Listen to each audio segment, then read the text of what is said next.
Shakespeare's Sonnet 128 uses a familiar convention in the sonnet world, and that convention is the idea of the poet envying something that the lover is touching. In this case, it's a musical instrument.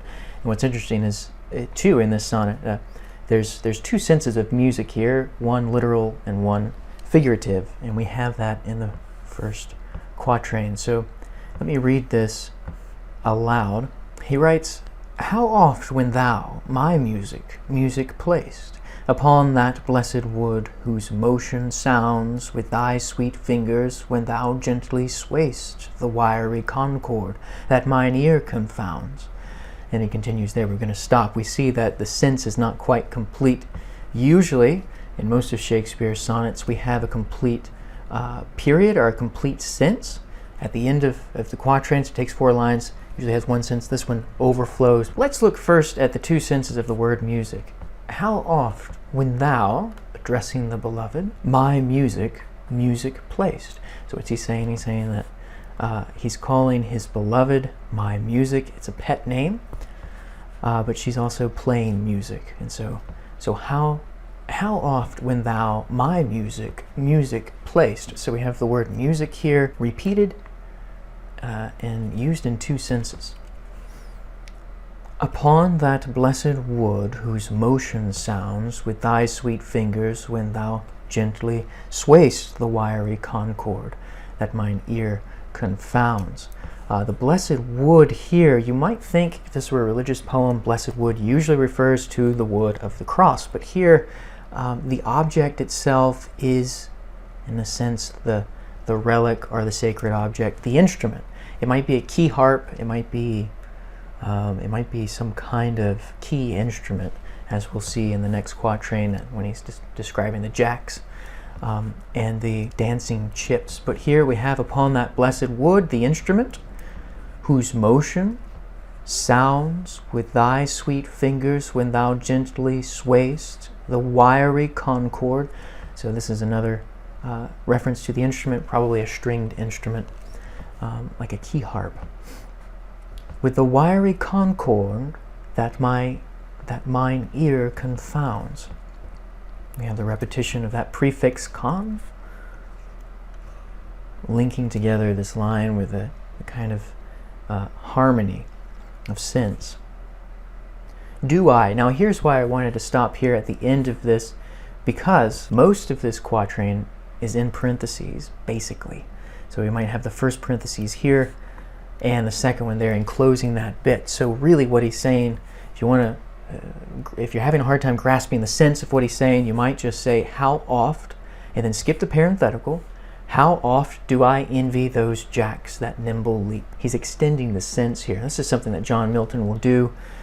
It's a characteristic of his poetry in Paradise Lost, where he'll extend the sense of something in parentheticals, in digressions, in descriptions. Here's the same thing. This one extension, this one parenthetical can be omitted if we're just going to go for the sense. How oft do I envy those jacks that nimble leap?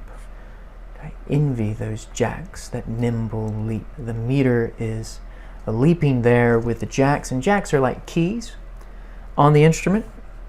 So they're leaping as she plays them with her fingers, and they leap to kiss the tender inward of thy hand. I love that line.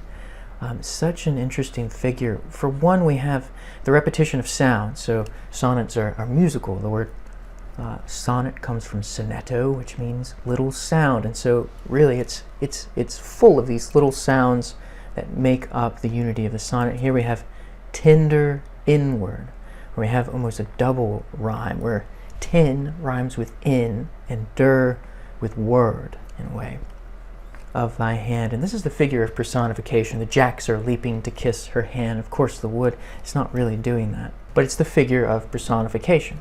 Do I envy those jacks that nimble leap to kiss the tender inward of thy hand, whilst my poor lips, which should that harvest reap, at the wood's boldness by thee blushing stand. This is really clever, but just to untangle the sense here.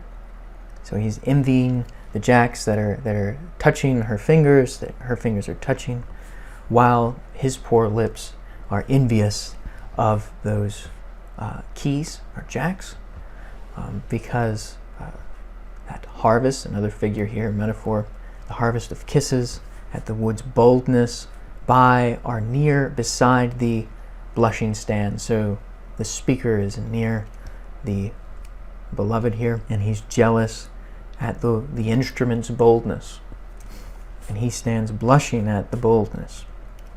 We have the traditional turn where we might expect the volta, and really this octet here is one complete sense we see. Here it ends right there at the period, the exclamation mark here, but period in the sense of one complete thought. To be so tickled, they would change their state. Who's they? The poor lips. They would change their state and situation with those dancing chips. Dancing chips, those are the keys or the jacks of the instrument. O'er whom thy fingers walk with gentle gait. Another beautiful figure, another personification. We have personification again here. Making dead wood more blessed than living lips. His lips are alive, the wood is dead. The blessed wood of the instrument is dead. But we have also here the scheme of antithesis. Notice the balance in this line, how the sense of how the dead wood is balanced against the living lips, and so it highlights the contrast, the sense of envy at how unfair this is. Since saucy jacks so happy are in this, give them thy fingers, me thy lips to kiss. You notice how the sonnet snapped shut there with this couplet. A little bit of vocabulary here. Saucy just means bold in that day. And confounds, I don't think I explained this, but the ear confounds, that means amaze. Amaze, it confounds or confuses, amazes. Saucy jacks, bold jacks, we know they're bold. It's the wood's boldness. But again, he's drawing on this convention of the poet being jealous for something that the lover is touching. So I hope this helps. It's a beautiful sonnet, lots of interesting figures and sounds. So I hope you enjoy, and until next time.